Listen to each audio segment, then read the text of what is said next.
This is National Native News. I'm Antonia Gonzalez. The state of Montana and federal agencies will host a training in June to brief law enforcement and the public on how to approach missing persons cases. Kayla DeRoche with Yellowstone Public Radio reports. Media coverage in recent years has contributed to heightened attention on the number of missing and murdered Indigenous women and girls in Montana and the perceived failure of law enforcement to respond.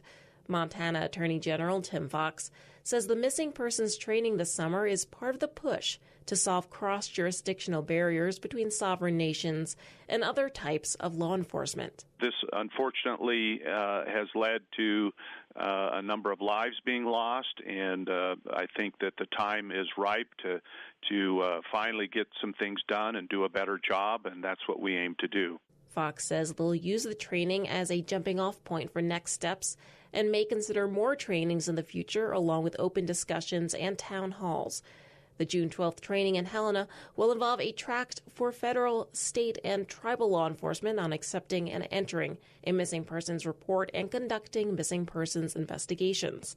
A separate session for the public will cover how to report a missing person and information about missing persons databases.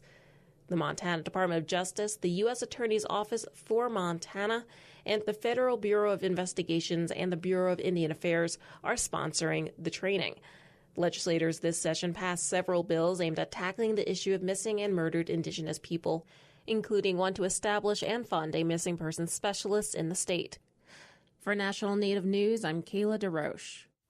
There's concern over the latest count of spring Chinook salmon in the South Umpqua River. As KLCC's Brian Bull reports, tribes, fishermen, and conservation officials hope numbers rebound and put blame on a number of factors. Here along the banks of the South Umpqua River, all looks fine and normal. But late last year, Fish and Wildlife officials say they only counted 28 spring Chinook salmon coming back to their natal pools, one of the lowest counts on record.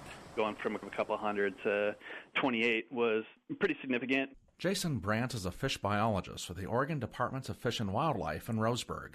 Generally, the preferred numbers the ODFW would like to see is around 600, though the species has averaged 170 per count.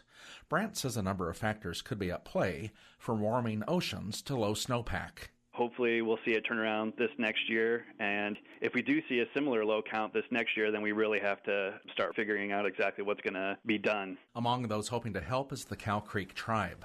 It has annual coming-of-age ceremonies with the fish, according to Tribal Water and Environmental Resources Manager Kelly Coates. We return the bones of the salmon to the river so that the salmon will return. The ceremony itself is very important for many reasons.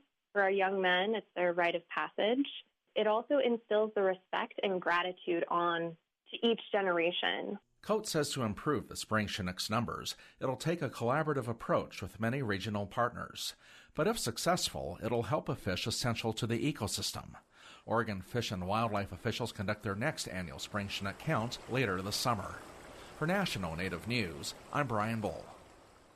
The Yurok Tribal Council passed a hemp ordinance Thursday. Leaders of the California tribe see hemp as a way to diversify the economy and create jobs. The ordinance calls for the development of a plan to manufacture hemp products on tribal land. Tribal leaders say as they move forward with plans, they'll seek input from the tribal membership.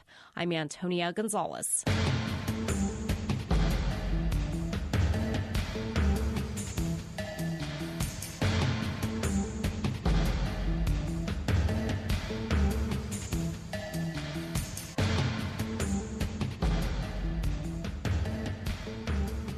National Native News is produced by Koahnic Broadcast Corporation with funding by the Corporation for Public Broadcasting.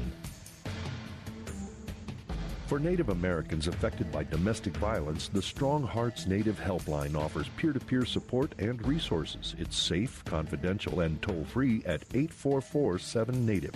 Program support by the National Indigenous Women's Resource Center. And by the law offices of Sonosky, Chambers, Saxe, Miller, and Monkman, a national tribal rights law firm with offices in Washington, D.C., New Mexico, California, and Alaska, and online at sonosky.com.